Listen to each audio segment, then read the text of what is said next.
Okay, I am here with Charlie and with Joe in Washington, D.C. on the PSP Logistics, just before heading out on leg 8 of 8. And I'm excited to be here with you both. Thank you. Joe, can you share a little bit about you, where you're from?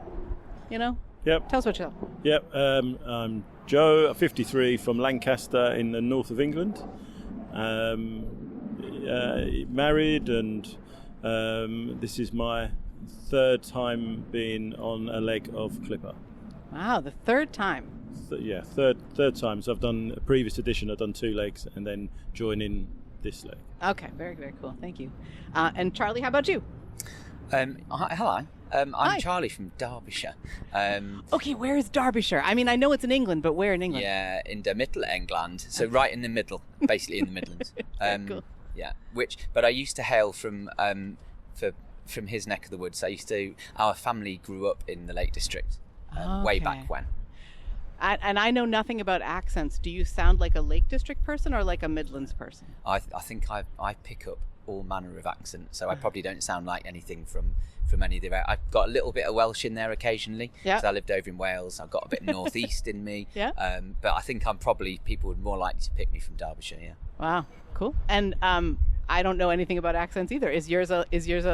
Can I say this? A Lancastrian accent? Is that how you say it? I'm actually from London, so I think Okay.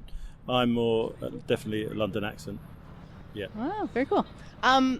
So Charlie, you said something before we hit record, and I was like, we got to talk about this.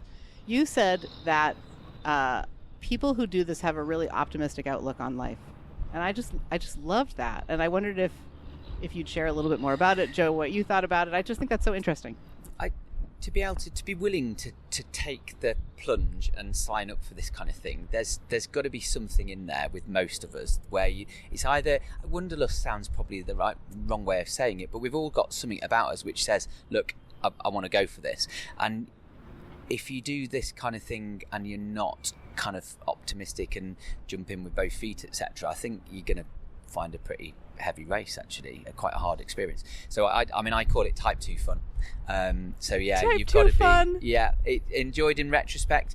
I work in the outdoors, so and a lot of the time, in the thick of it, sometimes it can be pretty heavy going, but sometimes you realise afterwards how valuable and how beneficial it was. Yeah. Wow, that's really interesting.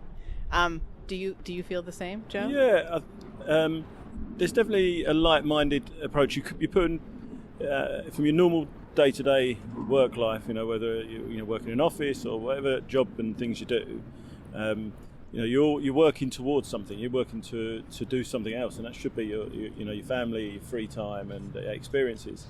And then when you join this sort of experience, you are with lots of like-minded people. You immediately have things in common. You feel part of a big team. Not just within your boat, but outside of it.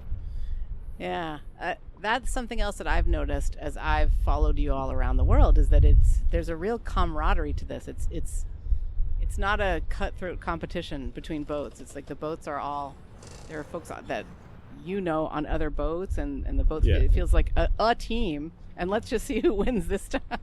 But there's a competitive aspect to that too, right? Yeah, I think in sailing,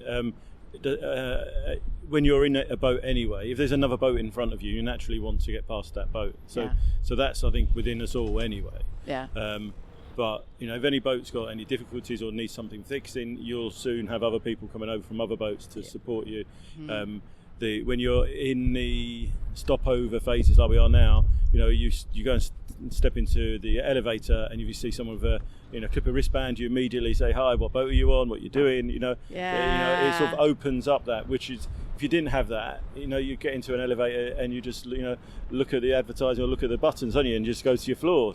So it brings out the extrovert in you. You're happy to talk to people and stuff. So that's really cool. What inspired you, each of you, to do this? What was the inspiration to be on the boat? I think these bits are really interesting because everybody's got a story, haven't they? And it's really nice. So I'm doing this as part of my master's degree. So I'm doing a master's in outdoor adventure. Wow! And that's not why I'm doing it. I just happened to be doing my master's, and I thought, well, for my research, I can focus on Clipper. Yeah. So I've looked at why people do it, what the benefits are of doing it. Oh my God! I've looked at the kind of the training program and people's journey through that. Yeah. But then on this race now, I'm doing it. Yep. We've definitely all got a backstory, haven't we? And that's, I mean, I'm fascinated by that. So my master's research is about belonging and enskillment. So I've done I'm doing a master's degree in outdoor education in the UK. And to start with, I looked at the reasons for participation, and then I looked at what the benefits of participation were. So I interviewed people from the last race. And what they felt they got out of it. I've interviewed people from this race of why they were doing it, and a lot of those backstories had, links to the sea, links to family that did something similar. And now I've moved on from that, and I've looked at why, the training program and how people's journeys through that training program, and now I'm doing belonging and enskillment. It's like and you're actually doing it. Yeah, which is great for yourself. Wow. Joe, how about you? What inspired you to do this? So I've done a little bit of sailing when I was at school, and then I had a friend whose father had a boat in Oban, which is where we're finishing. You're going next, We're going next. So we used to do a trip once a year in October at the end of the season there. So I've done that for about 4 or 5 years. And then you find the books I was reading outside, like work type stuff and your own development, but reading, adventure books and people climbing mountains and sailing. So, that hardship that people go through, how they achieve it, and so on. Wow! And then once you start looking in those areas, then Clipper just pops up somewhere in a feed somewhere. And I followed the race in 16, 17, I think it was. And then I saw the race coming into Liverpool. Went to see the boats like the people have been here, and then that was the start of So it is possible to go on an ocean race boat as an everyday person and participate where you would never have. You read books on it, you'd never think you could actually do it. Wow! Yeah, and here you are. Yeah, here we are. And this is not even your first go around. Here you are for the third time. So this is it might be my third time doing legs on it. The people side is great. You make different friends. Yeah. You're within a team. So everything's very different to your everyday, life. Yeah. Well, thank you. Last question for each of you in whichever order, which is, I'm curious what's present for you right now. Joe hands the microphone to Charlie. What's present? Like, I don't know, in your life, in the race, like what's present for you right now? That's a really good question. So, I mean, I didn't mention it when I talked about, why I'm here, but my parents sold up and sailed when I went off to uni, and they sent me a message saying we've sold the house. Wow. Your kit's gone. And we, they headed off. They did 17 years. They sailed from Turkey, went westbound. Wow. Which was fab. They didn't quite make it. Mum died before they finished, and we kind of there's definitely therefore a link for me with the race and sailing, because I want to sail in the bow waves, just to have a bit of a connection really. But some of my early fundraising for this was for organ donation, because we managed to donate all Mum's organs. And so it kind of, there's a definite link there for coming and giving it a go. Wow. And it's a nice connection. But I'm lucky. I've got 4 parents, so I've got a connection to that. But you start to look back at your upbringing, and without our parents bringing us up the way they did, I wouldn't be here doing this. So so there's that a real lovely family connection. Yeah, definitely. There's a real family link. Yeah. Wow, that's deep. Thank you. And I really, I'm feeling very inspired by the circularity of it, and what was present for you today. Thank you very much. Wow. Joe, how about for you? What would you say is present in this moment?